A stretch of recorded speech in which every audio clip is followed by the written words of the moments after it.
যারা আসতে পারেননি শব্দযন্ত্রের মাধ্যমে দূর থেকে আস্বাদন করছেন হরিকথা, সকলের কথা চিন্তা করে সভা মধ্যে দাঁড়িয়ে বক্তা হয়ে মানুষের সবার চরণ ধুলি মাথায় নিলাম। হরি হরি বল। সাধু গুরু বৈষ্ণব আপনারা কৃপা করবেন যেন হরি কথা স্মরণ হয়। তাহলে আমরা বৃন্দাবনে বসেই আছি, এই তো সম্মুখে বৃন্দাজি। আর আপনারা জানেন যার স্মৃতিচারণে আজকে এই লীলা কীর্তন, তার পরিবারবর্গ বসে আছে। 1 বছর পার হয়ে গেল, মানে আত্মা ইতিমধ্যে কোনো না কোনো গর্ভে গিয়ে আশ্রয় নিয়েছে, কিন্তু মায়াবদ্ধ জীব। আমরা এখন তাকে আর চিনে নিতে পারবো না। ইনি আমার বাবা ছিলেন বা ইনি আমার সেই পরিজনের একজন। এটা ধারা, গতানুগতিক ধারা, এটা মেনে নিতে হবে। তাই তার স্মৃতিচারণে আজকের এই লীলা কীর্তনে যে যা বিষয় সব উৎসর্গ করব, এইভাবেই তাকে শ্রদ্ধা জানাবো। আমি তার ছবি দেখে চিনতে পারলাম যে আমি এই জেলা বীরভূমে যেখানে যেখানে এসেছি কীর্তনে, বহুবার তার সঙ্গে আমার দেখা হয়েছে, বহুবার দেখা হয়েছে। আমি দেখে ভাবলাম, একটু খানিকক্ষণ দাঁড়িয়ে পড়েছিলাম। যাই হোক, সকলকেই যেতে হবে আগে পরে, এটা ধারা, এটা আমাদের মেনে নিতে হবে সংসারী জীব হয়ে।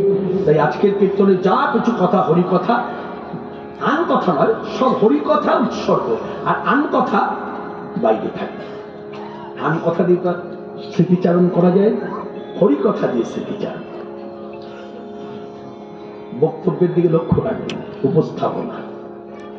আপনারা ভাষাবিদ অনেকে বসে আছেন, আপনারা এই জায়গাগুলো লক্ষ্য রাখবেন। এখন এই ছোট্ট মিডিয়ার মাধ্যমে আপনারা প্রতিদিনই কীর্তন শুনতে পান, আমিও শুনি, অবাক হয়ে যাই, অবাক হয়ে যাই। বক্তা সবার মধ্যে দাঁড়িয়ে শ্রোতাদের বলছে, বৌদি। হায় রে ভগবান, 43 বছর সাহস হলো না সভাতে দাঁড়িয়ে কাউকে বৌদি বলে ডাকা। এরা কীর্তন করছে এবং কি অঙ্গভঙ্গিমা। আমাকে বলছে আপনি কিছু লিখুন। আমার লিখতে হবে না, শুধু বুঝে নিতে হবে এদের গুরু হওয়ার ঠিক নাই। গুরু হওয়ার অনুভূতি জায়গায় কিরকম ভাবে কীর্তন করব, কোন কোন কথা প্রাসঙ্গিক, কোন কথা অপ্রাসঙ্গিক, কোন কোন অঙ্গভঙ্গিমা বেশভূষা প্রাসঙ্গিক নয়, এগুলো তাদের অনুভব হবে। যেমন কিছুদিন আগে আপনারা দেখলেন না, চৈতন্য চরিতামৃত চৈতন্য ভাগবত নিয়ে নিন্দা চর্চা। আমি আমাকে দিয়ে একটা কথা আপনাদের কাছে তুলে ধরি। আমিও কৃষ্ণপাল যদি দুর্ভাগ্যবশত পথভ্রষ্ট হয়ে পড়ি, পদস্খলন হয়ে যায়, চৈতন্য চরিতামৃত চৈতন্য ভাগবতের নিন্দা করে থাকি, ভাগবতের নিন্দা করে থাকি, তারপরে জানবেন মানবেন। একটা গল্পের ছলে বলি, আপনাদের এখানে বাজার আছে না? বলছে হ্যাঁ আছে। বাজারে সব বিক্রেতা বসেছে না বেচা কেনা করতে, পশুর সাথে? বলছে হ্যাঁ। ক্রেতা বিক্রেতার মধ্যে 10-20টা কথা খরচ হয়, তারপর বেচা কেনা হয়? বলছে হ্যাঁ। ধরুন এইখানে কথাটা এইভাবে ধরুন, আমি এখানে বেচা কেনা করতে বসেছি, পসরা সাজিয়ে বসেছি। এই পসরার মধ্যে 50 টাকা যা দ্রব্য আছে সব 50 টাকা মূল্য, যা দ্রব্য সাজিয়ে বসে সব 50 টাকা মূল্য। হঠাৎ করে এক ব্যক্তি আমার কাছে এলো একটা আংটি নিয়ে বেচা কেনা করতে। দাদা, এই আংটিটা আপনাকে দেব, আপনি আংটির বদলে আমাকে কিছু টাকা দেবেন। তো যেই আংটিটা হাতে দিয়েছে, কথার দিকে লক্ষ্য রাখুন, তাহলে সব বুঝতে পারবেন। এরপরে কিন্তু আর ভেঙে বলবো না। আংটিটা হাতে নিয়ে দেখছি, চিক চিক চিক চিক করছে। আংটির মধ্যে আমার একটা পাথর আছে। তো ভদ্রলোকের দিকে তাকিয়ে বললাম, কত দেব? তো ভদ্রলোক মুখে কিছু না বলে 5টা আঙুল দেখিয়েছে এইভাবে। সঙ্গে সঙ্গে আমি বিক্রেতা বলে উঠল, 50 টাকা? ভদ্রলোক বলছে আংটিটা দিন।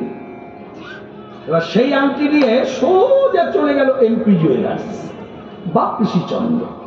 জহরি জহর চেনে, যেই আংটি দিয়েছে বিনিময়ে টাকা চেয়েছে, আংটি হাতে নিয়ে সে বুঝে গেল এ তো সাধারণ মানের আংটি নয়, প্ল্যাটিনামের আংটি।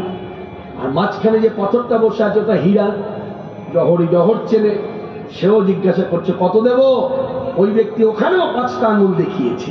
যেই 5টা আঙুল দেখিয়েছে অমনি সঙ্গে সঙ্গে বলছে 5 লক্ষ। এই গল্প থেকে যা বুঝার বুঝে।